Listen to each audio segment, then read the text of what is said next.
Many Nigerian tech founders mess up from day one. Wrong registrations, missing documents, legal traps. Today I'll be guiding us on how to launch a startup in Nigeria. The business model we'll be using today is a private company limited by shares. For better understanding of what a private company limited by shares means, check out my video on types of businesses you can register in Nigeria. The first thing you want to do when registering your startup is availability check and reservation of name. What does that mean? You want the name of your startup reserved for you so that no other person is out there using the name or has already used the name. Now, there are 5 contracts you want to have for registering your startup. The first is a founder's agreement. The second is an equity or a vesting agreement. The third is a non-disclosure agreement. The fourth is an intellectual property assignment agreement. The fifth is an employment contract. What is a founder's agreement? A founder's agreement is a legal agreement between co-founders that outlines the founder's rights, roles, and responsibilities. Why does this matter? It matters because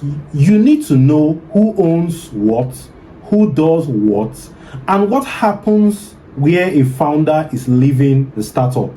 The equity or vesting agreement defines when a founder actually ends and how the founder earns its shares in the company. Why does the equity of vesting agreement matter? It prevents a co-founder from having a big portion of the company and walking away too early without contributing enough value. A non-disclosure agreement. A non-disclosure agreement prevents anyone, employees, contractors, investors, partners, from misusing confidential information. The next is an intellectual property assignment agreement. An intellectual property assignment agreement helps to guarantee that any work done by employees, freelancers, subcontractors belongs to the company and not the individual who created it. The next is an employment agreement. An employment agreement is a contract between your startups and employees that defines roles and responsibilities. It defines work expectations and protects your startup